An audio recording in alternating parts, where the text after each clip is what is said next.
तो चलिए फ्रेंड्स, आज हम पदार्थ एवं उसकी प्रकृति के सभी प्रीवियस ईयर क्वेश्चन देखेंगे। इसमें लगभग 192 क्वेश्चन है। तो सभी प्रीवियस ईयर क्वेश्चन हम इस चैप्टर के देखेंगे। तो चलिए पहला क्वेश्चन करते हैं स्टार्ट। समुद्र जल से सामान्य नमक को पद्धति से प्राप्त किया जा सकता है। समुद्र जल से सामान्य नमक को मतलब सामान्य NaCl सोडियम क्लोराइड को किस पद्धति के द्वारा प्राप्त किया जा सकता है? सब्लिमेशन, वाष्पीकरण, क्रिस्टलीकरण और फिल्ट्रेशन। तो भाई समुद्र जल से साधारण नमक को वाष्पीकरण विधि के द्वारा प्राप्त किया जा सकता है। इसके बाद अगला क्वेश्चन देखते हैं। ऊंचे स्थानों पर पानी 100 डिग्री सेंटीग्रेड से कम ताप पर उबलता है, क्योंकि ऊंचे स्थानों पर पानी 100 डिग्री सेंटीग्रेड से कम ताप पर भी उबलने लग जाता है। क्यों?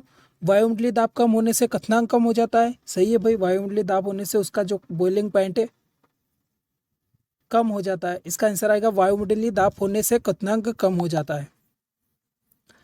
इसके बाद जब किसी वस्तु को गर्म किया जाता है तो इसके अणुओं जब किसी वस्तु को हम गर्म करेंगे तो उसको अणुओं की गति तेज हो जाएगी। सही है, अणुओं की गति तेज हो जाएगी भाई। जब किसी वस्तु को हम गर्म करेंगे तो उसके जो अणु है उसकी गति तेज हो जाएगी। ऊर्जा कम हो जाती है भाई, ऐसा तो है ही नहीं, ऊर्जा कम नहीं होगी। भार बढ़ता है, भार भी नहीं बढ़ेगा। भार कम होता है, भार पे कोई कम भी नहीं होगा, नहीं बढ़ेगा, ना ऊर्जा कम होगी ना बढ़ेगी। उसकी गति है ना कणों की, वो तेज हो जाएगी। निम्न में से मिश्रण नहीं है। हवा, पारा, दूध और सीमेंट। तो भाई हवा मिक्सचर है भाई। हवा में बहुत सारी गैसें पाई जाती है, ऑक्सीजन, कार्बन डाइऑक्साइड, नाइट्रोजन, सभी प्रकार की हवा हो गई मिक्सचर। इसके बाद सीमेंट भी मिक्सचर है। इसके बाद दूध में भी मिक्सचर होता है।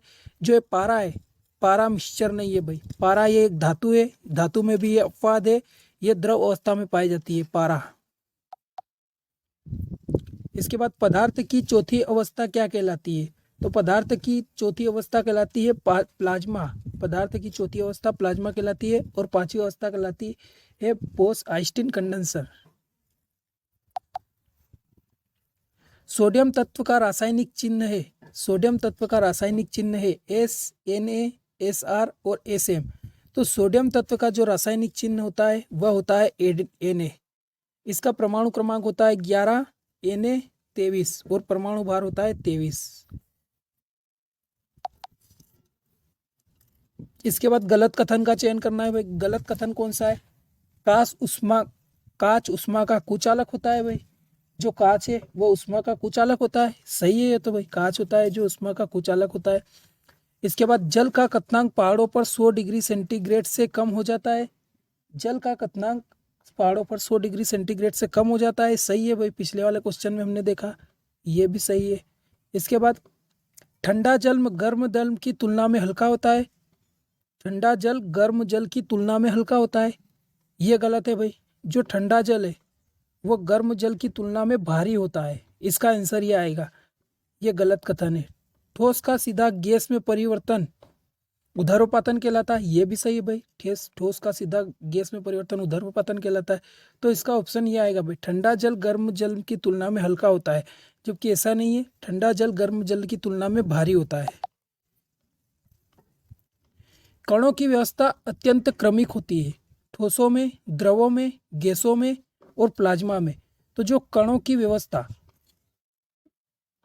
किसमें अत्यधिक क्रमिक होती है? मतलब जिस ठोस बिल्कुल पास, मतलब जिसमें कण बिल्कुल पास पास में होंगे, उनका आंतरिक अंतराण्विक बल होगा वो बिल्कुल कम होगा। तो भाई ठोसों में, इसका आंसर आएगा ठोसों में जो कणों की व्यवस्था होती है वो बिल्कुल अत्यंत क्रमिक होती है, जटिल होती है।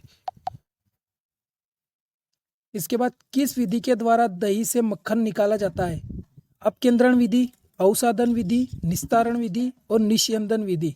तो भाई अपकेंद्रण विधि के द्वारा ही दही से मक्खन निकाला जाता है। दूध का दही में परिवर्तन है रासायनिक परिवर्तन, भौतिक परिवर्तन, तीव्र परिवर्तन और आवर्ती परिवर्तन। तो भाई दूध से दही का परिवर्तन क्या है?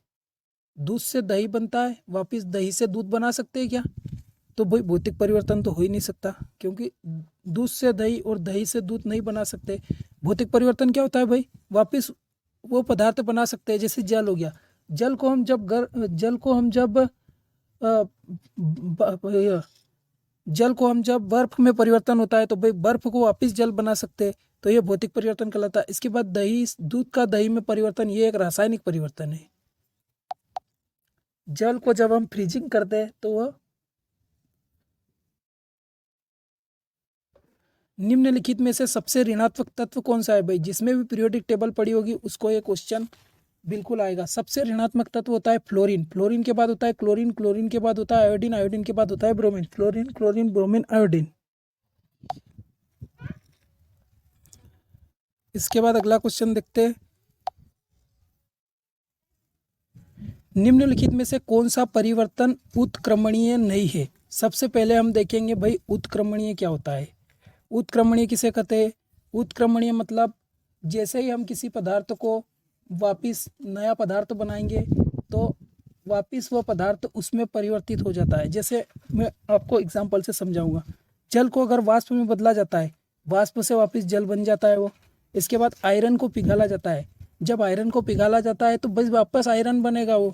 जल का जमना, जल को जमाएंगे भाई तो जम जाएगा, वापिस उससे वह जल में परिवर्तित हो सकता है। लेकिन जो केरोसिन मिट्टी का तेल अगर जल जाएगा तो वो वापस उससे तेल थोड़ी बना सकते अपन।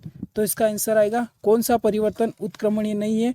तो केरोसिन मिट्टी का तेल, केरोसिन मिट्टी का तेल वह परिवर्तन उत्क्रमणीय नहीं है। तो भाई उत्क्रमणीय का जो डेफिनेशन है वो यह है कि किसी निकाय को सीधे प्रक्रम में संपन्न करने के पश्चात उसकी जब पुनरावृत्ति की जाए तो वह अपनी प्रारंभिक अवस्था में, प्रारंभिक जो अवस्था है उसमें वापस आ जाता है, तो उसे ही हम कहते हैं उत्क्रमणीय अभिक्रिया। तो भाई केरोसिन मिट्टी के तेल को अगर हम जलाएंगे तो वापस केरोसिन नहीं बना सकते उसका, तो यह उत्क्रमणीय अभिक्रिया नहीं है। ऊर्ध्वपातन क्या है? जिसमें ठोस गलता है, द्रव्य अवस्था में परिवर्तित होता है, उबलता है, सीधे वाष्प अवस्था में परिवर्तित हो जाता है। तो ऊर्ध्वपातन सब्लिमेशन वह प्रक्रिया जिसमें ठोस का सीधे गैस, तो ठोस का सीधे वाष्प अवस्था में परिवर्तन हो जाना है। इसका उदाहरण है आयोडीन। आयोडीन को हम अगर गर्म करेंगे तो वो सीधे वाष्प अवस्था में परिवर्तित हो जाएगा। गुणित अनुपात का नियम किसके द्वारा प्रदर्शित होता है? जो गुणित अनुपात है ये किसके द्वारा प्रदर्शित होता है? पहले तो हम देखेंगे गुणित अनुपात क्या होता है। क्रॉस अनुपात, जब दो तत्व आपस में मिलकर दो या दो से अधिक यौगिक बनाते हैं, जब दो तत्व आपस में मिलकर दो या दो से अधिक यौगिक बनाते हैं तो ऐसे तत्व निश्चित भार दूसरे तत्व के भिन्न भिन्न भारों से क्या होते हैं भाई? संयुक्त होते हैं। इस नियम को हम कहते हैं गुणित नियम। इन भिन्न भिन्न भारों में एक सरल अनुपात होता है। तो ये जो ये नियम है ये डाल्टन ने दिया और ये कार्बन मोनोऑक्साइड एवं कार्बन डाइऑक्साइड दोनों पे लागू होता है। इसके बाद अगला क्वेश्चन देखते हैं, पदार्थ का सबसे छोटा कण है। जो पदार्थ है उसका सबसे छोटा कण कौन सा है भाई? एक इलेक्ट्रॉन, एक प्रोटॉन, एक न्यूट्रॉन और एक परमाणु। तो जो पदार्थ का सबसे छोटा कण होता है वह होता है परमाणु। पदार्थ की सबसे छोटी अवस्था होती है और पदार्थ की सबसे छोटी इकाई क्या कहलाती है? परमाणु कहलाती है। निम्नलिखित में से कौन सा समूह व्युत्क्रम अनुपात के नियम का पालन करता है? व्युत्क्रम अनुपात किसे कहते हैं भाई? व्युत्क्रम नियम के अनुसार जब एक तत्व किसी निश्चित मात्रा में सहयोग करने वाले दो तत्वों से भिन्न भिन्न उसी मात्राओं में समान व उनकी अवस्था के गुणित होंगे, उनके जो परस्पर संयोग को हम कहते हैं व्युत्क्रम अनुपात। तो व्युत्क्रम अनुपात का नियम कौन पालन करता है भाई? सल्फर डाइऑक्साइड, कार्बन डाइऑक्साइड, ये दोनों पालन करते हैं। तो इसमें सल्फर डाइऑक्साइड और कार्बन डाइऑक्साइड कौन से ऑप्शन में? ऑप्शन नंबर स में। निम्नलिखित में से कौन सा डोबेनाइनर का त्रिक नियम नहीं है? डोबेनाइनर ने भाई अपनी पीरियोडिक टेबल में अपना नियम दिया था, त्रिक नियम। उन्होंने कहा था कि जो तत्व होते हैं वो अपने पहले और तीसरे तत्वों के परमाणु भारों के औसत दूसरे तत्व के परमाणु भार के औसत के बराबर होता है। तो भाई डोबेनाइनर का त्रिक नियम में जो होता है वो ये नहीं होता है भाई, SaCt। उसमें लिथियम, सोडियम, पोटेशियम होता है। इसके बाद क्लोरीन, ब्रोमीन, आयोडीन भी होता है। इसके बाद बेरियम, कैल्शियम और स्ट्रांसियम भी होता है। लेकिन ये इसकी ट्रिपलेट नियम का पालन नहीं करता है भाई, ये डोबेनाइनर की त्रिक नियम नहीं है। समूह 1, 2, 13, 14, 15, 16, 17 के तत्वों को संयुक्त रूप से क्या कहा जाता है भाई? संयुक्त 1, 2 समूह 1, 2, 3, 4, 1, 2, 13, 14, 15, 16 के तत्वों को क्या कहा जाता है? तो इन तत्वों को प्रतिनिधि या सामान्य तत्व कहा जाता है। इन तत्वों को प्रतिनिधि और सामान्य तत्व कहते हैं हम। इसके बाद दो यौगिक का क्रोमेटोग्राफिक तकनीक द्वारा पृथक्करण किस पर आधारित होता है? जब दो यौगिक है उनको क्रोमेटोग्राफिक तकनीक द्वारा हम उसको अलग करेंगे तो वो किस पर आधारित होता है? तो भाई वो होता है अवकलित अधिशोषण। अवकलित अधिशोषण के द्वारा पृथक्करण किया जा सकता है। निम्न में से किस गैस का पृथ्वी पर सबसे अधिकतम परसेंटेज है? बिल्कुल अच्छा क्वेश्चन है भाई ये। सबसे अधिक परसेंटेज किसका है भाई हमारी पृथ्वी पर? तो सबसे अधिक परसेंटेज हमारी पृथ्वी पर है नाइट्रोजन गैस का। नाइट्रोजन गैस का वायुमंडल में 78% है। इसके बाद अगला क्वेश्चन देखते हैं। यदि पानी समुद्र, नदी, बादलों, तालाबों आदि सभी को लिया जाए तो H2 तथा O2 1:8 में रखते हैं। यह प्रदर्शित करता है भाई स्थिर अनुपात का नियम प्रदर्शित करता है। स्थिर अनुपात का नियम प्रदर्शित करता है भाई कि यदि आप पानी समुद्र, नदी, बादलों, तालाबों आदि में से कहीं से भी आप पानी ले लो और कहीं से भी आप ऑक्सीजन ले लो, वो 1:8 में ही प्रदर्शित होंगे, 1:8 में ही रहेंगे। तो स्थिर अनुपात का नियम है ये। इसके बाद अगला क्वेश्चन देखते हैं। वर्ण लेखन विधि किसके शुद्धिकरण में प्रयुक्त होती है? जो वर्ण लेखन विधि है ये किसके शुद्धिकरण में प्रयुक्त होती है? तो भाई वर्ण लेखन विधि द्वारा ठोस, द्रव, गैस सभी का शुद्धिकरण किया जाता है। सबसे हल्का तत्व कौन सा है भाई? सबसे हल्का तत्व, सबसे अवारा तत्व, सबसे हल्का तत्व, सबसे अवारा तत्व कौन सा है भाई? तो सबसे हल्का तत्व है हाइड्रोजन। जल का उच्च क्वथनांक किस कारण होता है भाई? जल का जो उच्च क्वथनांक किस कारण होता है भाई? जल का उच्च क्वथनांक होता है हाइड्रोजन बंध के कारण। हाइड्रोजन बंध के कारण जल का उच्च क्वथनांक होता है। इसके बाद LiNO3 गर्म करने पर क्या देता है भाई? LiNO3 गर्म करने पर क्या देता है? तो भाई LiNO3 सबसे पहले LiNO3 क्या होता है भाई? तो LiNO3 होता है लिथियम नाइट्रेट। यह एक कार्बनिक यौगिक है। इसे जैसे ही हम गर्म करेंगे तो Li2O प्लस NO2 इसमें परिवर्तित हो जाएगा। निम्न में से कौन डिहाइड्रोजन के साथ हाइड्रोलित का निर्माण करता है? निम्न में से कौन डिहाइड्रोजन के साथ हाइड्रोलित का निर्माण करता है? तो वो करता है कैल्शियम। इसके बाद पदार्थ को गर्म करने पर अणु होते स्थानांतरित गति, कंपन गति, घूर्णन गति, उपरोक्त सभी। जब पदार्थ को हम गर्म करेंगे तो भाई सब होगा, उसमें स्थानांतरण भी होगा, कंपन भी होगा, घूर्णन भी होगा, सब होगा भाई। तो इसका आंसर आएगा उपरोक्त सभी। इसके बाद अगला क्वेश्चन देखते हैं। निम्न में से कौन सा उदाहरण रासायनिक परिवर्तन को नहीं दर्शाता है? रासायनिक परिवर्तन मतलब नए पदार्थ का बनना। रासायनिक परिवर्तन मतलब नए पदार्थ का बनना। वापिस उस पदार्थ को अपन नहीं बना सकते। जैसे दूध का दही में परिवर्तन, दूध का दही में परिवर्तन, दही को अगर दूध में परिवर्तन कर सकते हैं भाई? नहीं कर सकते, मतलब रासायनिक परिवर्तन है। मोमबत्ती का जलना, मोमबत्ती का जलना भाई रासायनिक परिवर्तन है। मोमबत्ती को जलने के बाद अपन मोमबत्ती नहीं बना सकता। लोहे की किल में जंग लगना, लोहे की किल में जंग लगना ये भी रासायनिक परिवर्तन है। खाने को पकाना भाई, खाना पक गया उसके बाद वापिस कच्चे खाने में थोड़ी परिवर्तित कर सकते हैं अपन, ये भी रासायनिक परिवर्तन है।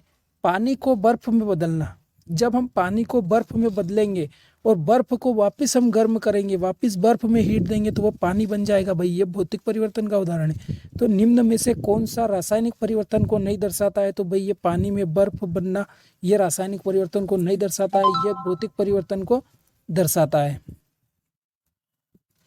इसके बाद अगला क्वेश्चन देखते हैं। निम्न में से कौन सा पदार्थ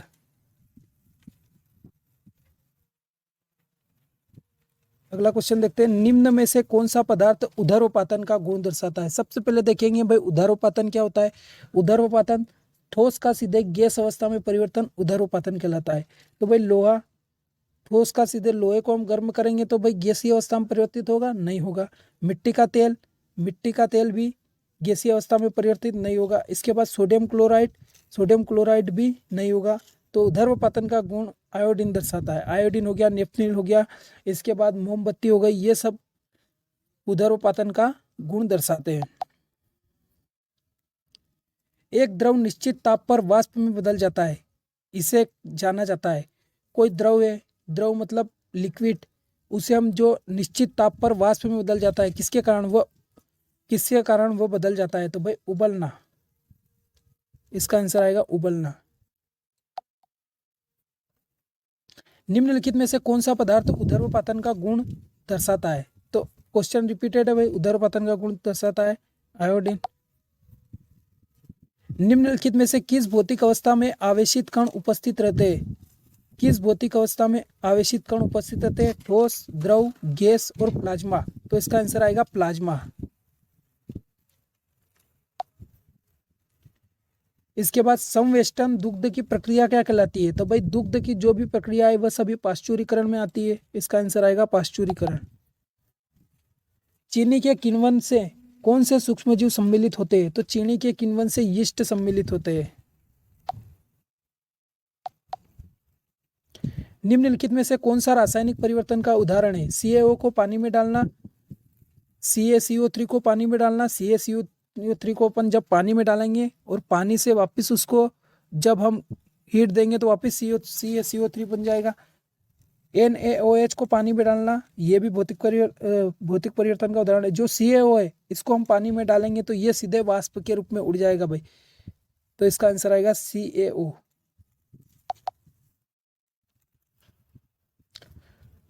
उत्फुलन वह परिघटना है जिसमें एक यौगिक, जो उत्फुलन है वह परिघटना है जिसमें एक यौगिक क्या करते हैं भाई, इसमें यौगिक करते हैं भाई जल योजित जल को मुक्त कर देते हैं और पाउडर में बदल जाते हैं। इसका आंसर आएगा जल योजित जल को मुक्त करते हैं और पाउडर में बदल जाते हैं। इसके बाद द्रव का क्वथनांक किसके साथ बढ़ता है? जो द्रव का क्वथनांक होता है वह किस पे साथ बढ़ता है? वाष्पशीलता बढ़ाने पर, वाष्पशीलता घटाने पर, इसके बाद अंतराणु बल घटने पर, वायुमंडलीय दाब घटने पर। तो जो द्रव का क्वथनांक होता है वह वाष्पशीलता घटने पर बढ़ता है। इसके बाद अगला क्वेश्चन देखते हैं। एक रासायनिक अभिक्रिया में उत्पाद का कुल द्रव्यमान क्रियाकारकों के कुल द्रव्यमान के बराबर पाया जाता है, तो यह किस पर आधारित होता है? यह द्रव्यमान संरक्षण नियम के आधार पे आधारित होता है। इसके बाद अणुओं की गति में द्रव्य की कौन सी अवस्था अधिकतम यादृच्छिकता होती है? अणुओं की गति में द्रव्य की कौन सी अवस्था अधिकतम यादृच्छिकता होती है? प्लाज्मा, इसके बाद ठोस, इसके बाद गैसीय और इसके बाद द्रव। तो जो अणुओं की गति द्रव्य की कोई कौन सी अवस्था? तो गैसीय अवस्था भाई, इसका आंसर आएगा गैसीय अवस्था। निम्नलिखित में से कौन सी अभिक्रिया ऊष्माशोषी अभिक्रिया है भाई? ऊष्माशोषी अभिक्रिया कौन सी अभिक्रिया है?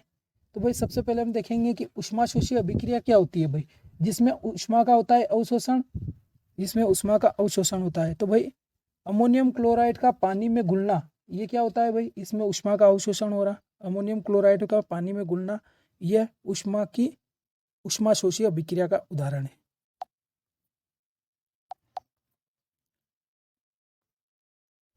दूध से दही बनने का क्या कारण है भाई? दूध से जब दही बनता है तो उसका कारण होता है लैक्टोबैसिलस। इसके बाद निम्नलिखित उदाहरणों में से कौन सी विघटन अभिक्रिया को प्रदर्शित करता है भाई? विघटन अभिक्रिया को कौन सा प्रदर्शित करता है? तो देखेंगे भाई, जब सोडियम तत्व आच्छादन होता है, सोडियम हाइड्रोक्साइड बनाता है और बाद में सोडियम कार्बोनेट, लोहे और सल्फर को जब गर्म करते हैं तो वह आयरन सल्फाइड बनाते हैं। सोडियम को जब गर्म करते हैं तो वह कैल्शियम ऑक्साइड बनाता है, लेकिन जब कैल्शियम कार्बोनेट को गर्म करते हैं तो वह कैल्शियम ऑक्साइड बनाता है। तो भाई जब कैल्शियम कार्बोनेट को हम गर्म करते हैं तो वह कैल्शियम ऑक्साइड बनाता है। यह विघटन अभिक्रिया को प्रदर्शित करता है।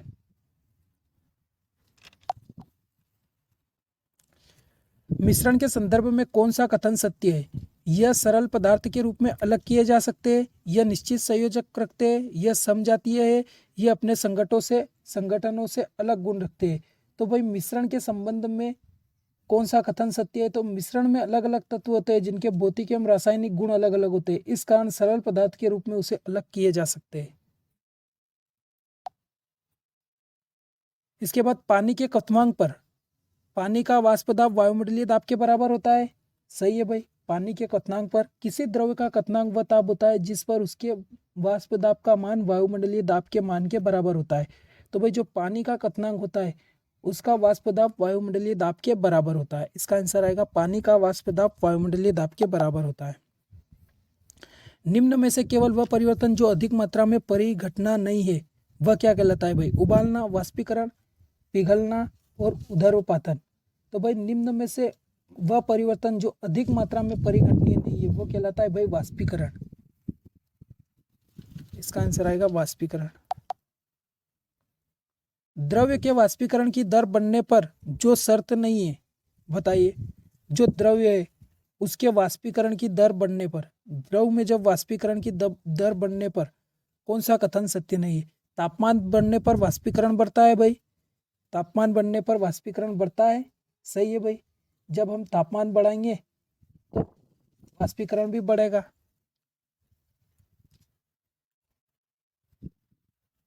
उद्वाष्पन बढ़ता है आर्द्रता बढ़ने पर, पृष्ठीय क्षेत्रफल के बढ़ने पर और क्वथन के बढ़ने पर।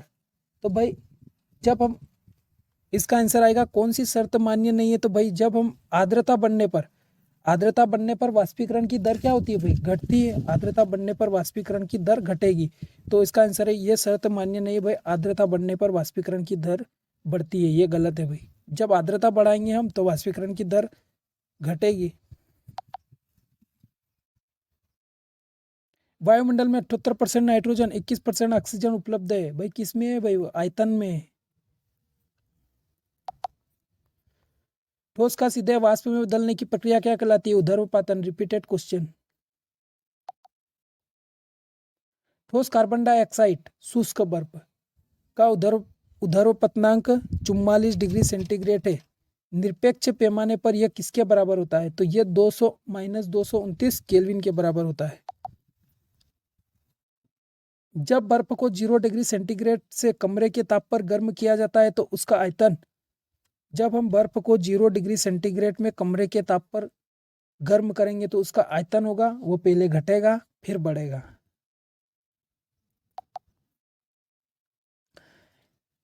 अगला क्वेश्चन देखते हैं।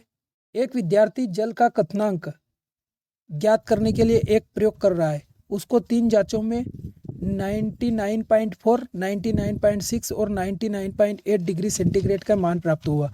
उसने 100 डिग्री सेंटीग्रेड अभिलेख किया गया था। क्या उसका निर्णय सही था? भाई एक विद्यार्थी ने जल का क्वथनांक ज्ञात किया, उसमें 3 जांचें हुई, उसमें 99.4, 99.6, 99.8 डिग्री सेंटीग्रेड के मान प्राप्त हुए भाई। उसको इतने मान प्राप्त हुए लेकिन उसने 100 मान लिया, तो ये क्या होगा भाई? क्वेश्चन क्या पूछ रहा है? उसने 100 मान लिया, तो उसका निर्णय सही है कि भाई गलत है? भाई गलत है, बिल्कुल गलत है। वो अपने वैज्ञानिक विधियों को प्रयोग करने के लिए असफल रहा क्योंकि मान के तार्किक कारण नहीं पा सका।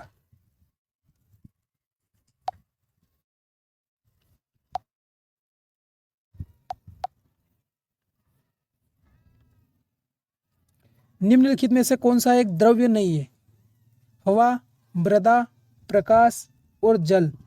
तो भाई द्रव्य, द्रव्य नहीं है। तो जो प्रकाश होता है ये द्रव्य नहीं है भाई। अपमार्जक यौगिक में होता है वसा अम्ल के सोडियम एवं पोटेशियम लवण, वसा अम्ल के कैल्शियम एवं मैग्नीशियम लवण, डोडिसाइल बेंजीन, सल्फ्यूरिक बेंजीन के सोडियम लवण और किसी कार्बोक्सिलिक अम्ल के सोडियम लवण। तो जो अपमार्जक यौगिक होते हैं वो डोडिसाइल बेंजीन और सल्फोनिक अम्ल के सोडियम लवण अपमार्जक होते हैं। और इसका प्रयोग कहाँ किया जाता है भाई? इसका प्रयोग किया जाता है घरों में फर्श को साफ करने के लिए। इसके बाद अगला क्वेश्चन देखते हैं।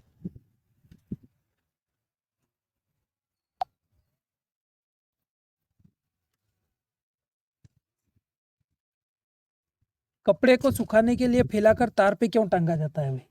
क्वेश्चन तो व्यापम बहुत अच्छे अच्छे क्वेश्चन देता है भाई। कपड़े को सुखाने के लिए फैलाकर तार पे क्यों टांगा जाता है भाई? पानी की वाष्पीकरण दर को घटाने के लिए, उसके सही आकार देने के लिए इस्त्री करना आसान होता है। पानी के वाष्पीकरण की दर को बढ़ाने के लिए, भाई पानी के वाष्पीकरण की दर को बढ़ाने के लिए हम कपड़े को सुखाने के लिए तार पर फैलाकर टांगते हैं, क्योंकि जब पानी के वाष्पीकरण की दर बढ़ जाएगी तो कपड़े जल्दी सूख जाएंगे। भाई भंडारण के दौरान किसके द्वारा अनाज को नष्ट होने के लिए नियंत्रित नहीं किया जा सकता? भाई जब अनाज नष्ट होता है तो किसके द्वारा नियंत्रित नहीं किया जाता? भाई सुखाने से भाई कुछ हद तक सुखाने से अनाज को नष्ट होने से बचाया जा सकता है। रासायनिक पदार्थों के छिड़काव से भी बचाया जा सकता है। धुनी देने से भी बचाया जा सकता है। लेकिन बीज का चुनाव तो कोई ऑप्शन ही नहीं है भाई। नष्ट होने से नियंत्रित नहीं किया जा सकता बीज के चुनाव। कौन सा 30 डिग्री सेंटीग्रेड पर पिघलता है? भाई लोहा नहीं पिघलेगा, तांबा भी नहीं पिघलेगा, थालियम और गैलियम पिघल जाएगा भाई 30 डिग्री सेंटीग्रेड पर। सबसे हल्की धातु होती है ये। संयोजन अभिक्रिया का एक उदाहरण बताइए भाई। जो संयोजन अभिक्रिया है उसका एक उदाहरण, हवा के संपर्क होने पर सोडियम धातु की चमक कम हो जाती है। सही है भाई, जब सोडियम धातु हवा के संपर्क में आती है तो उसकी चमक कम हो जाती है। इस अभिक्रिया को हम क्या कहते हैं? संयोजन अभिक्रिया के द्वारा होती है। दानों को बीजों के रूप में प्रयोग हेतु उनके संचयन में किस तरीके को अपनाया जाता है? दानों के बीजों के प्रयोग हेतु संचयन के लिए उसे किस तरीके से उसे अपनाया जाता है? सूर्य के प्रकाश में सुखाना, कीटनाशक का छिड़काव, पानी में उबालना और कवक विनाशक के साथ। तो भाई दानों को बीज के रूप में प्रयोग करने के लिए जब हम संचित करते हैं तो उसे पानी में उबाला जाता है, जिसके कारण उसका निर्जलीकरण हो जाता है और वह लंबे समय तक सुरक्षित रहता है। इसका आंसर आएगा पानी में उबाला। बर्फ पानी पर तैरती है क्योंकि बर्फ क्रिस्टल की चतुष्फलीय संरचना होती है और वो आयतन को बढ़ा देती है। पहला ही ऑप्शन सही हो गया भाई। बर्फ क्रिस्टल की चतुष्फलीय संरचना उसका आयतन बढ़ा देगी। इसके बाद अगला क्वेश्चन देखते हैं।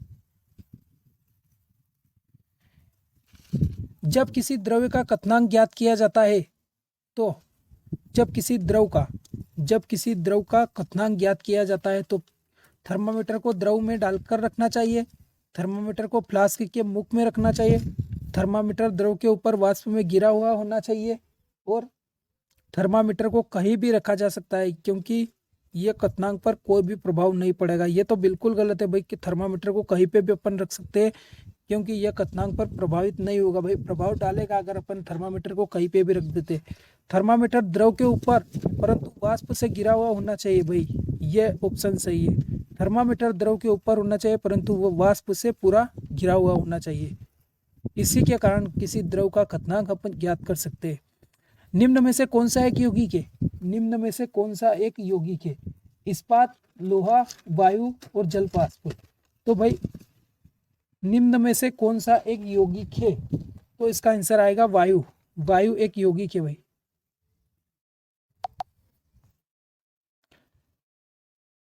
इसके बाद जो न्यूमेरिकल में छोड़ रहा हूँ इसकी अलग से एक वीडियो बनाऊंगा। इसमें सभी चैप्टर के सभी न्यूमेरिकल क्वेश्चन भी करवाऊंगा आपको। जब सल्फर और लोहे के मिश्रण को उष्मा दी जाती है तो यह मिश्रण रंग परिवर्तित कर देता है। काले से पीला, पीले से काला, स्टेली पीले से काला और काले से भूरा। जब सल्फर और लोहे के मिश्रण को उष्मा दी जाती है तो यह मिश्रण कौन से रंग में परिवर्तित हो जाता है? भाई जो स्टेली पीला होता है उससे काला पड़ जाएगा ये। सीबोरिज्मियम तत्व का रासायनिक प्रतीक बताइए। Sb, Sm, Se और Sg। तो जो सीबोरिज्मियम है इसका जो रासायनिक प्रतीक है वह होता है Sg। और इसका परमाणु क्रमांक कितना होता है भाई? इसका परमाणु क्रमांक होता है 106। यह पीरियोडिक टेबल के लास्ट में आता है भाई। दूध, दही, सर्दीन में पाया जाने वाला खनिज एवं हड्डियों एवं दांतों के निर्माण के लिए आवश्यक है। कैल्शियम, तांबा, लोहा, पोटेशियम। तो भाई दूध आ गया मतलब कैल्शियम, इसका आंसर आ गया कैल्शियम। तो थोड़ा सा दिमाग लगाओ यार, तुक्के भी आपके सही चले जाएंगे। बर्फ और लवण के मिश्रण का ताप 0 डिग्री सेंटीग्रेड से कम, 0 के से कम, 0 डिग्री सेंटीग्रेड से ज़्यादा और 0 के बराबर बर्फ और नमक का मिश्रण। भाई बर्फ और नमक का मिश्रण क्या करता है? फ्रीजिंग की तरह कार्य करता है। आपको एक एग्जांपल बताता हूँ। बर्फ और नमक का मिश्रण आपने देखा होगा। आपने कभी गर्मी में जो कुल्फी बेचने वाले आते हैं, जब हम बिल्कुल नीचे नीचे लास्ट में कुल्फी बची रहती है, उन कुल्फी को लेते हैं तो उसमें नमक का टेस्ट आता है भाई। तो वो क्या होता है भाई, उसके नीचे बर्फ और नमक का मिश्रण रहता है। इसके कारण हमें नमक का टेस्ट आता है और इससे टेम्परेचर बिल्कुल 0 डिग्री सेंटीग्रेड से भी कम हो जाता है और वहाँ पे बर्फ जमी रहती है। तो बर्फ और लवण के मिश्रण का ताप होता है 0 डिग्री सेंटीग्रेड से भी कम। अणुओं के मध्य होने के कारण पानी का क्वथनांक अधिक होता है। तो भाई अणुओं के मध्य होने पर पानी का क्वथनांक होता है। पिछले वाला क्वेश्चन रिपीटेड। हाइड्रोजन बंध, इसमें हाइड्रोजन आबंध आ गया। बात एक ही है, हाइड्रोजन बंध या हाइड्रोजन आबंध। तत्व में उपस्थित प्रोटॉनों की संख्या तत्व का परमाणु क्रमांक है। तत्व में अपास्तनिक में होगा। तत्व में अपास्तनिक में क्या होगा भाई? तत्व में उपस्थित प्रोटॉनों की संख्या, ठीक है। तत्व का परमाणु क्रमांक है, ठीक है। तत्व में उपास्थानिक में हो गया बराबर द्रव्यमान से क्या? बराबर परमाणुक द्रव्यमान बराबर परमाणु क्रमांक और बराबर न्यूट्रॉन संख्या। तो भाई तत्व में क्या होगा? बराबर परमाणु क्रमांक हो सकता है यार। ये अपास्तनिक क्या है, ये समझ में नहीं आ रहा। चलो इस क्वेश्चन को बाद में देखेंगे। तरल का मतलब क्या होता है भाई? केवल द्रव, केवल गैस, दोनों द्रव और गैस, न तो द्रव न ही गैस। तो जो तरल होता है तो वो क्या होता है भाई? तरल क्या होता है? द्रव भी हो सकता है, गैस भी हो सकता है। इसका आंसर आएगा दोनों, द्रव और गैस। अतुल ने कुछ किशमिश को 100 मिलीमीटर पानी में रखा। कुछ घंटे के बाद किशमिश फूल गई। ऐसा होने का प्रक्रम क्या है भाई? तो अतुल ने जब किशमिश को 100 मिलीमीटर पानी में रखा तो कुछ घंटे बाद किशमिश फूल गई। ये किस विधि के कारण हुआ भाई? तो ये अंतःपराशरण विधि के द्वारा, अंतःपराशरण विधि के द्वारा हुआ भाई। ए द्रव का घनत्व बी द्रव के घनत्व से कम है। इन दोनों द्रवों को बराबर भार में, इन दोनों द्रवों का बराबर भार ले। वे आयतन में बराबर होंगे। ए ज्यादा आयतन लेगा बी से। इसके बाद हाँ यही हो गया ना भाई, ए ज्यादा आयतन लेगा बी से ए ज्यादा आयतन लेगा, क्योंकि ए का घनत्व बी के घनत्व से कम है। निम्न में से किसका क्वथनांक कम होगा? एक वायुमंडलीय दाब पर द्रव, एक वायुमंडलीय दाब से कम दाब पर द्रव, एक द्रव में घुली हुई उपद्रव, एक वायुमंडलीय दाब से अधिक दाब पर द्रव। तो भाई जो निम्न में से किसका क्वथनांक कम होगा? तो एक वायुमंडलीय दाब से कम दाब पर द्रव। इसका बाद यदि किसी ऐसे सिलेंडर जो बेलनाकार पात्र में हो, अपने घर वाला हो गया भाई ये एलपीजी लिक्विड पेट्रोलियम गैस, आकस्मिक विकसेट होता है जिसमें निर्वात की स्थिति में गैस भंडारित होती है, तो गैस का तापमान क्या होगा भाई? जो गैस होगी उसका तापमान क्या होगा? स्थिर होगा। अलवण, जिसमें नमक की मात्रा नहीं हो, अलवण। जल की सर्वाधिक मात्रा उपयोग में की जाती है भाई? कृषि कार्य में, पीने में, मत्स्य पालन में, खाना पकाने में। तो जो जिसमें नमक की मात्रा नहीं होती है उसमें सर्वाधिक मात्रा में कृषि कार्य में इसका उपयोग किया जाता है। इसका आंसर आएगा कृषि कार्य में इसका उपयोग किया जाता है। रासायनिक प्रतिक्रिया की दर इससे स्वतंत्र है। रासायनिक प्रतिक्रिया की दर इससे स्वतंत्र है। सांद्रता, उत्प्रेरक, तापमान और दाब। तो जो रासायनिक प्रतिक्रिया है इसकी दर दाब से स्वतंत्र है। इसके बाद पाश्चुरीकरण क्या है भाई? पाश्चुरीकरण क्या है? पाश्चुरीकरण क्या है? इसमें तरलों को 60 से 70 डिग्री सेंटीग्रेड पर हम 30 मिनट के लिए रखेंगे तो दूध का उबलना शुरू हो जाएगा और सारे बैक्टीरिया हो जाएंगे, मर जाएंगे। तो इसका आंसर आएगा 60 से 70 डिग्री सेंटीग्रेड पर 30 मिनट के लिए हम रखेंगे तो दूध उबलने लग जाएगा और इसके जो बैक्टीरिया है वो सब मर जाएंगे। इसे हम पाश्चुरीकरण कहते हैं। गर्मियों में दूध दही में परिवर्तित हो जाता है, किसके कारण भाई? तापमान के बढ़ने से बैक्टीरिया की वृद्धि होती है। तापमान के बढ़ने से बैक्टीरिया की वृद्धि होती है भाई, सही है, तापमान के बढ़ने से बैक्टीरिया की वृद्धि होती है, इसी के कारण गर्मियों में दूध दही में जल्दी परिवर्तित हो जाता है। 40 डिग्री सेल्सियस के 1 लीटर जल को 60 डिग्री सेंटीग्रेड के 1 लीटर जल के साथ मिलाया जाए, नियत समय के बाद जल का सन्निकट तापमान क्या होगा भाई? नियत ताप पर जो जल का तापमान क्या होगा भाई? तो भाई जल का तापमान क्या होगा? 40 डिग्री सेंटीग्रेड और 60 डिग्री सेंटीग्रेड के मध्य में होगा।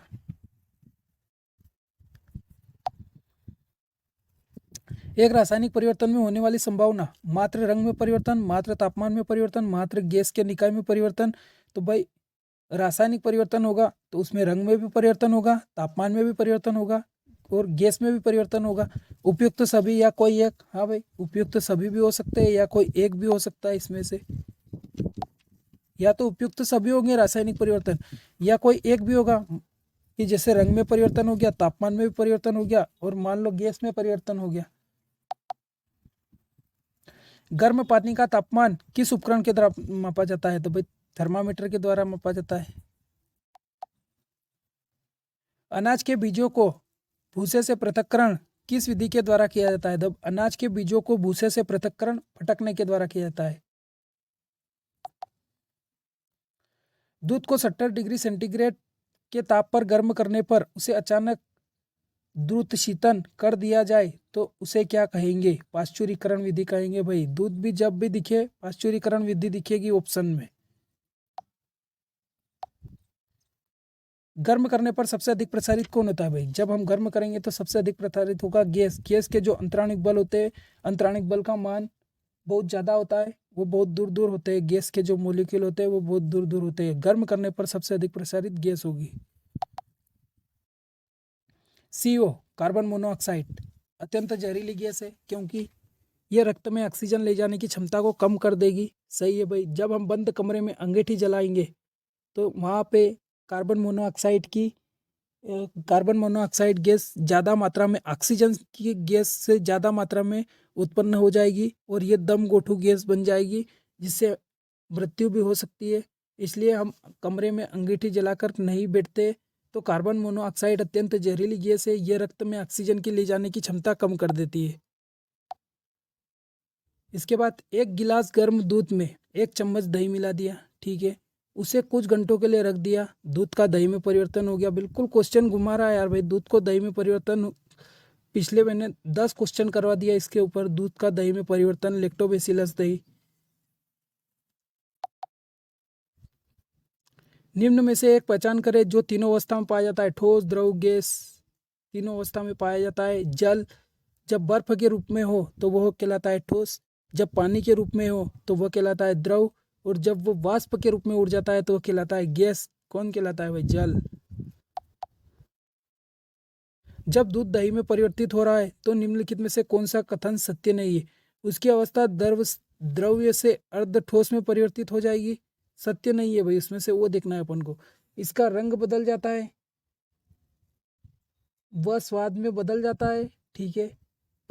परिवर्तन उत्क्रमित किया जा सकता है भाई। परिक्रमण, उत्क्रमित, उत्क्रमण विधि मैंने पहले भी बताई थी। उत्क्रमण विधि मतलब वापस दही से दूध बना सकते हैं क्या? नहीं बना सकते। कथन सत्य नहीं है भाई ये।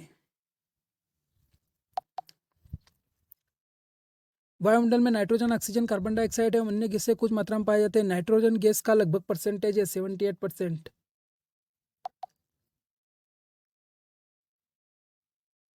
जब दूध दही में परिवर्तित होता है तो निम्न में से, क्वेश्चन रिपीट हो गया है, भुक्त शेष जल के उपचार एवं स्वच्छंद जल का कौन सा जल संदर्भित करता है? अपांग और तैरते हुए ठोस पदार्थों के हटाने के पश्चात। ये इसका आंसर आएगा भाई।